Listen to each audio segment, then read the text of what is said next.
Welcome back to Jamyy English. I'm Jayz. And I'm Amy. Yesterday we talked about disagreement. Today we look at a related skill, advice, giving it well, asking for it clearly, and receiving it graciously, even when it is not what you wanted to hear. Advice is everywhere in English conversation at work, in friendships, in families, between strangers on the internet, and there is a whole vocabulary around it that most learners have not been taught. Let's start with something that surprises many people. Before you give advice, it helps to know what kind of support the other person actually wants. This is one of the most useful social insights in English-speaking communication. People come to you with a problem wanting different things. Some people want practical solutions. Tell me what to do. Give me a plan. Some people want to be heard. They want to process out loud. They do not need your advice. They need your presence. And some people just need validation. They have already made the decision. They want to feel that it was reasonable. Giving the wrong kind of support is one of the most common sources of friction in relationships. The person wanted to be heard. You gave them 5 action steps. So the single most useful thing you can do before offering advice is to ask, do you want advice or do you just need to talk this through? In English, that sounds like, do you want me to offer some thoughts? Or would it help more to just talk it through? Or are you looking for input on this or mainly wanting to vent? Vent is an important word here. To vent means to express frustration or emotion, not necessarily to solve anything. I just mean to vent means, listen, do not fix. Useful phrases for checking before you advise. Are you looking for advice or mainly to talk it through? Do you want input or just someone to listen? Are you looking for suggestions or more? Just to get it off your chest. Those 3 options cover most situations, and the person's answer tells you exactly how to be helpful. Now, let's look at how to give advice well when someone genuinely wants it. The most natural English for giving advice uses specific structures. If I were you, I would blank. Have you thought about blank? You might want to consider blank. One thing that might help is blank. If I were you is one of the most common advice phrases in English. It puts you in the other person's position and suggests what you would do from there. It is personal, but not prescriptive. Have you thought about is softer? It offers an idea without insisting on it. It respects that the other person may have already considered many options. You might want to consider is even softer. It is almost a question. It leaves the choice entirely with them. Useful advice. Phrases at different strengths. Soft. Have you thought about blank? You might want to consider blank. One option could be blank medium. If I were you, I would blank. It might be worth blank. Stronger. I think you should blank. I really would suggest blank. Whatever you decide, I think blank matters. Notice that even the stronger ones use I think. That keeps the advice as your view, not a command. Now let's talk about what not to do when giving advice. The biggest mistake is unsolicited advice, giving advice that was not asked for. Someone mentioned they're struggling with something, you immediately offer solutions. They did not ask for solutions. They mentioned a difficulty. Even if your advice is excellent, unsolicited advice can feel like judgment, like you assume they cannot figure it out themselves. The safer move is always to ask first. That sounds tough. Do you want some thoughts or mainly to talk it through? Another common mistake, advice that starts with you should have. This phrase looks backward and it implies criticism. You should have left earlier. You should have asked for help sooner. Both of those are true, but they do not help now. They just make the person feel bad about the past. Advice that looks forward is more useful than advice that criticizes the past. Useful phrases that look forward. What might help from here is blank. Going forward, one thing that could make a difference is blank. At this point, the most useful thing might be blank. All of those start from where the person actually is, not where they should have been. Now, let's talk about asking for advice, because knowing how to ask well gets you better help. Vague asks get vague help. The more specific your ask, the more useful the advice. Instead of, I do not know what to do about my job, try, I am trying to decide between staying in this role for another year or looking for something new. I am leaning toward leaving, but I am worried about the timing. What would you consider in my situation? That version tells the person what the situation is, what you are already thinking, what your specific concern is, and what kind of input you want. Useful phrases for asking for advice. I would love your thoughts on this. Can I get your perspective on something? I am trying to work out blank and I am wondering what you would do. I have been going back and forth on blank and I wanted to hear how you see it. That last phrase, going back and forth, means you have been thinking about it from different angles without landing on a decision. Very natural and honest. Now let's look at receiving advice, because this is where many people struggle. When someone gives you advice, there are a few natural responses. You might agree with it, you might disagree, or you might already know what they are suggesting and have already tried it. The gracious response in all three cases is to thank them before you respond. That is really helpful. Thank you. I had not thought about it quite that way. I appreciate you taking the time. Even if the advice is not what you needed, the person put thought into helping you, acknowledging that before you respond matters. Useful phrases for receiving advice gracefully. That is a really helpful perspective.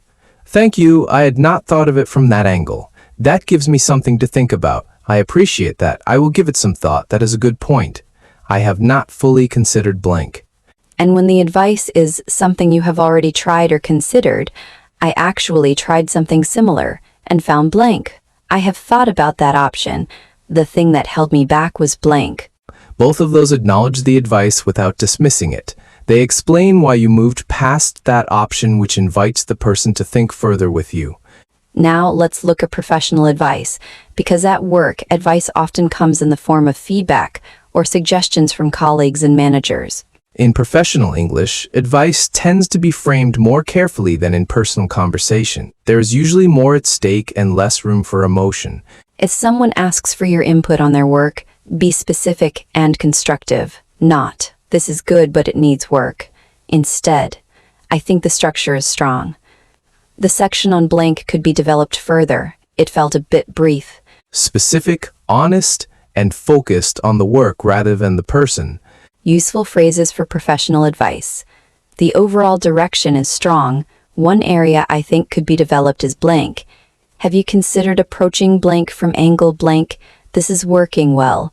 I wonder if blank could be even stronger with blank. The most important thing to get right here might be blank. And for receiving professional feedback, that is useful, thank you. Could you say more about what you mean by blank? I see what you are saying. Is there a specific version of this you think works well that I could look at? That last phrase, asking for an example, is very useful. It turns abstract feedback into something concrete you can actually use. Now let's practice a full advice exchange. I will ask for advice and Jayz will respond.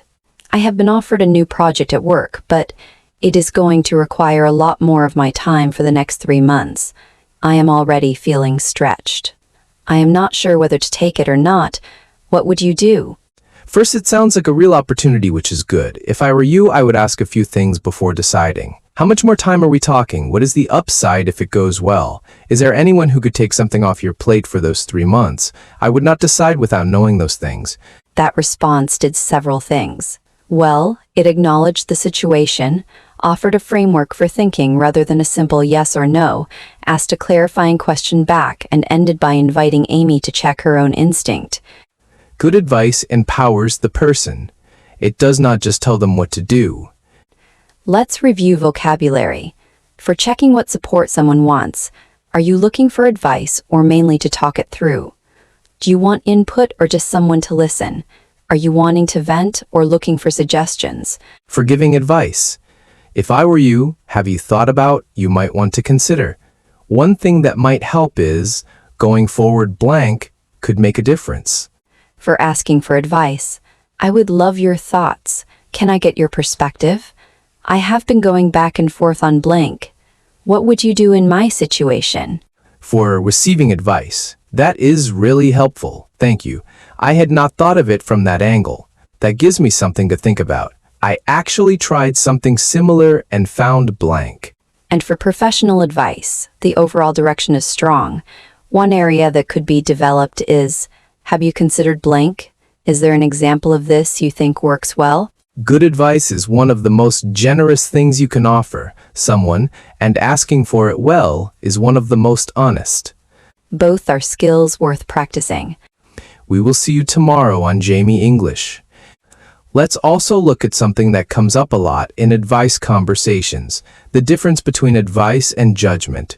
Advice says, here is what might help. Judgment says, here is what you did wrong, or here's what I think of you for being in this situation. Most people can feel the difference immediately, even when the words are similar.